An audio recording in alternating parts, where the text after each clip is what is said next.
E aí, na hora que eu entendi que acabou realmente as oportunidades no Legacy, eu fiquei realmente deprimido, pensei em e tudo mais. Como é que um perito criminal resolve escrever um livro de Bitcoin? E aquela perguntinha de sempre, né? Como é que você trombou com o Bitcoin? Ou foi ele que trombou com você? Conta pra gente. Eu fiz carreira acadêmica na área de direito empresarial e de análise econômica do direito. Eu entrei na faculdade no milênio passado, né? 2000 é milênio passado, é outra geração, né? A geração desse pessoal. E já no segundo, terceiro semestre de faculdade, eu já comecei a estudar comercial, fui monitor, fui tirocinista, fiz mestrado de comercial. Eu tenho um livro publicado em 2017 sobre esquemas de governança, analisando os mercados diferenciados que estavam na moda naquela época, o Governança 1, Governança 2, novo mercado, né? E por que esses novos mercados deram errado na maioria dos lugares que foram tentados? Eu tenho um livro publicado, como eu disse, em 2017, da tese do mestrado, já discutindo como é que as ações a maioria das ações, os mercados acionários, eles não eram sustentáveis em países que não tivessem legalidade. Como é que você pode... Se um lugar não é viável para investir, menos ainda vai ser para investir através de uma empresa aberta, né? Que o contato e o controle do investidor é muito menor. Aí eu fui fazer carreira acadêmica, eu fui professor substituto, efetivo, de faculdade pública, privada e tal, coordenei curso. E teve uma hora que eu comecei a achar que realmente o problema era o Brasil.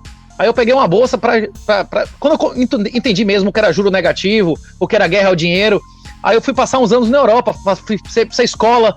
Aí eu estudei em Hamburgo, em Bolonha, fui fazer summer lá em Chicago. Isso foi em 2013. Eu comecei a sentir que não existia alternativa. Eu já mexia com bolsa. A primeira década aqui foi o ápice da bolsa brasileira em todos os aspectos, né? Tipo assim, eu comecei a estudar no início dos 2000, os mercados diferenciados e tal. Fiz vários cursos da Bovespa, inclusive. Só que naquela época não existia informação descentralizada, não era fácil ter uma aula de Fausto Botelho como é hoje, né? Ter acesso aos materiais lá era outro nível. Hoje em dia você tem aula de graça de qualquer professor do MIT, de Chicago. As pessoas não têm noção, como há 10 anos atrás era infinitamente mais caro você acessar informação. Eu tive que ir na Europa para entender que não existia, entender mesmo que o juro negativo era um processo mundial, coisa que hoje em dia você consegue facilmente com discussão de pessoas na internet. E aí na hora que eu entendi que acabou realmente as oportunidades no Legacy, eu fiquei realmente deprimido, pensei em me e tudo mais. E o primeiro artigo público sobre juro negativo no Brasil foi de Uric, que ele publicou tanto no Instituto Mises, que agora é o Instituto Rothbard, e no Infomoney. Isso, exatamente. E ele explicava nesse artigo que a solução para isso era o Bitcoin. Aí eu comecei a pesquisar o Bitcoin gradativamente. Nessa época, 2015 foi o início da Foxbit. Eles pagavam, bicho, pra você abrir uma conta, ele te dava R$30. Digo, pô, vou botar 50, se eu não gostar, pelo menos a grana do saque aqui eu compenso. E aí eu comecei a estudar isso, peguei a febre do Bitcoin e comecei a estudar muito isso. Em 2016, 2017, eu tive uma proposta do Alan para escrever um livro consolidando tudo aquilo que ele estava pesquisando. Só que o livro demorou uns 3 anos para ficar pronto. A gente passou por dezenas de tardes, porque é como o senhor mesmo fala muitas vezes aqui, professor. Uma semana no Bitcoin é 40, 50 dias no mercado convencional, não tem feriado, não tem um mercado fechado, não tem abertura, não tem fechamento, é um mercado contínuo. Então as notícias do Bitcoin, elas acabam muito rápido. A primeira edição do livro de 2019 não tinha Saylor, não existia Michael Saylor, não existia Elon Musk, nenhuma dessas pessoas existia, né? Não existia El Salvador, não existia... A Foxbit nós estamos falando em 2015, né? Isso, sim, senhor. Isso. Bitcoin estava lá em R$200. Caindo. Inclusive, muita gente acredita que a maioria dos Bitcoiners são filhos da alta. Eu sou um filho da baixa. Eu vi o Bitcoin, quando eu comprei pela primeira vez a R$1.300, eu vi o Bitcoin um ano antes, tipo assim, um ano e pouco antes, a $1.000 e tava 300, e vi que ele há 2 anos e pouco antes tava $30, que foi o início de 2013. O pessoal compra hoje achando, está caro. Quem comprava em 2015 era brutalmente mais caro do que há 2, 3 anos antes. Eu via que Bitcoin 3 anos antes tinha sido $1, eu pagava 300, né? Ali que você dizia, paguei caro. Se eu chegasse aqui 2 anos antes, pagava 10 ou 15 vezes menos, né? Eu tô pondo aqui o Bitcoin em reais aqui, que a gente tem desde 2013 também, olha só, graças às cotações lá da Foxbit, justamente. Quando você falou? Deixa eu conferir aí, vai. Nós estamos em 2015. Minha primeira compra foi de R$1.300. Foi junho de 2015. Então, olha aqui, ó, 2015, junho, 2015. Só que naquela época, o spread era de mais de 10%, chegou a 25%, 30%. Aqui, o Bitcoin no Brasil chegou a mais de $20 mil. se você for fazer uma cotação, inclusive existia o dólar Bitcoin e o dólar comercial, né? Eu muitas vezes saí carregado de euro aqui para depositar no dia seguinte. Hoje em dia, com o esquema do Carnu lá, acabou. Você faz uma arbitragem em horas, você manda seu dinheiro 3 vezes para Kraken e ele volta pro Brasil em Bitcoin 3 vezes por dia. Eu peguei uma época que eu saía carregando dinheiro. Eu saía carregando 30 mil euros para pagar a viagem, pra fazer aqui sair de Salvador para chegar em Lisboa de madrugada.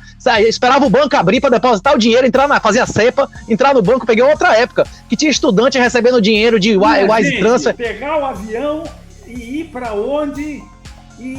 Aqui de Salvador tem voo direto para Lisboa. Nessa época não era tão caro assim, era $500, $600.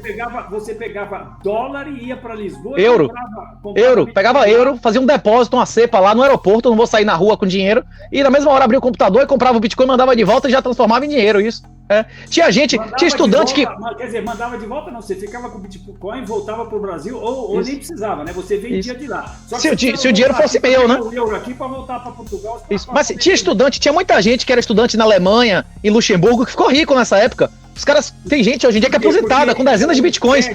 Porque tinha $2, como você falou, tá certo? E o Bitcoin aqui no Brasil era mais barato para comprar do que o Bitcoin lá na Europa. Então, isso, é uma espécie de arbitragem. É uma espécie de arbitragem. Não é uma arbitragem perfeita, porque a arbitragem perfeita nas finanças, inclusive eu fiz doutorado em finanças na Mackenzie. Pra arbitragem ser perfeita, tinha que ser simultâneo e sem risco de slippage. Que tem um riscozinho, não é totalmente simultâneo. Slippage é quando você vai liquidar e aí não tem liquidez, você liquidar. E daí, em vez de você liquidar nesse nível aqui, em vez de você vender nesse nível, você acaba vendendo aqui embaixo. Exatamente. Slippage é de escorregar, né? Daquela escorregada. Às vezes você vai estopar, por exemplo, uma ordem de stop, você manda estopar no gatilho, mas aí a hora que você vai estopar a mercado, ele desce porque não tem liquidez para aquele tanto seu e tal. Então, slippage é o que mata a arbitragem, né? Um quarto do livro é um glossário com esses conceitos todos. Inclusive, quem não tiver R$50... Desculpa, quem não tiver, o Bitcoin Red Pill. Um quarto do livro é o glossário com esses conceitos. Se alguém não tiver condição de dar R$50 e comprar no Mercado Livre, na Amazon, seja lá onde for, e bote lá na internet Bitcoin Red Pill, PDF grátis, que você acha na mesma hora. O livro tá de todos os formatos de graça aí à disposição. É uma delícia. O livro é uma delícia de ler. Renato, quantos livros você vendeu na primeira edição? É isso. Na primeira edição a gente vendeu na Amazon 8.500 e alguma coisa. É uma barbaridade, hein? É uma barbaridade, hein? Só que a segunda edição a Amazon nem ofereceu no Brasil ainda físico. Então a gente mandou rodar em gráfica 2 ou 3 mil para vender. E depois a gente autorizou pessoas que fizessem isso. Só que na hora que a gente botou todos os formatos na internet, no início do livro, tem umas 20 empresas que patrocinaram o livro. E como elas patrocinaram, já tá pago, elas já deram mais dinheiro a gente do que a gente tirou na primeira edição. Então a gente tinha um dever de divulgar essas empresas, né, isso que anunciaram. Então a gente tá divulgando da maneira que a gente puder, botando PDF de graça na internet.